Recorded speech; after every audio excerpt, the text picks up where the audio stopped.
Місцеві новини на Радіо Респект. Вітаю! У студії новин на Радіо Респект працює Віктор Терещук.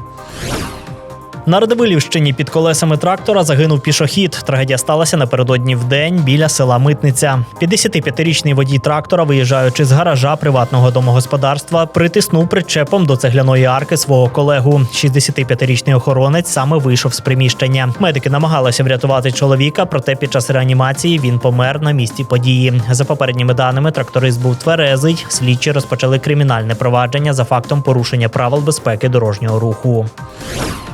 На Рівненщині охоронні собаки напали на дітей. Подія сталася напередодні ввечері у селі Полиці. Німецька вівчарка та ротвейлер перестрибнули через пошкоджений паркан приватного підприємства та накинулися на 11-річного та 13-річного хлопчиків, які йшли повз. На допомогу вибіг власник тварин, проте собаки покусали і його. У молодшої дитини діагностували численні рвані рани та переломи передпліч. Наразі хлопчик госпіталізований до обласної дитячої лікарні. Власник підприємства провину визнає та пояснює, що не встиг вчасно полагодити огорожу. Поліція розпочала кримінальне провадження. На Рівненщині судитимуть рятувальника за торгівлю наркотиками. На лаві підсудних опинився 39-річний майор служби цивільного захисту з Дубна. Слідчі встановили, що начальник відділення пожежного поста налагодив збут метамфетаміну. Чоловік працював лише за повною передоплатою. Наприкінці минулого року правоохоронці провели декілька контрольних закупок. Наразі посадовець відсторонений від роботи та перебуває під домашнім арештом. Своєї провини він не визнає. Йому загрожує до 10 років ув'язнення з конфіскацією майна.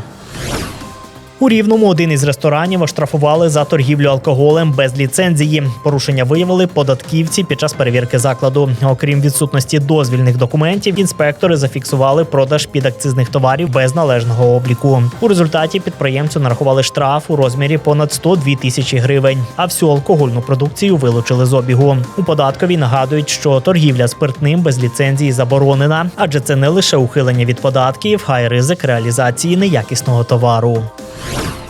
На Рівненщині судитимуть лісничу за незаконне знищення фруктового саду. 38-річну посадовицю звинувачують у перевищенні службових повноважень. За даними слідства, торік восени вона організувала вирубку яблунь, груш та каштанів на території лісництва у Клевенській громаді. Жодних дозвільних документів жінка не мала, а збитки довкіллю оцінили у понад 4 мільйони 800 тисяч гривень. Наразі підозрювану відсторонили від посади, а на її майно наклали арешт. Відтепер штрафи за паркування, виписані інспекторами, можна буде побачити та оплатити онлайн. Раніше в дії та електронному кабінеті водія відображалися лише порушення, зафіксовані камерами або патрульними. Через це водії часто пропускали терміни оплати постанов від муніципальних служб. Наразі систему вже доопрацювали, і сервіс працює у Житомирі, Хмельницькому, Львові, Вінниці та ще в декількох містах. Список громад, які приєднуються до цифрового обліку штрафів, обіцяють постійно розширювати. Спортсмени з Рівненщини здобули 2 нагороди на Кубку світу з дзюдо серед людей з порушенням зору. Змагання проходили у Грузії за участі представників 24 країн. Золоту медаль у ваговій категорії понад 70 кілограмів виборола Анастасія Гарник. Бронзу у скарбничку нашої збірної додала Анжела Гаврисюк. Загалом до складу національної команди увійшло 5 спортсменів із нашої області. Готували дзюдоїстів заслужені тренери України Михайло Романкевич та Іван Іваницький.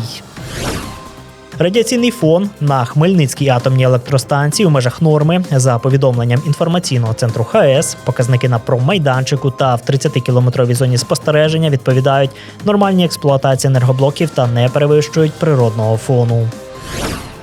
Це всі новини на цю мить. У студії Радіо Респект для вас працював Віктор Терещук. Не перемикайте, залишайтеся разом з нами. Далі ще багато цікавого.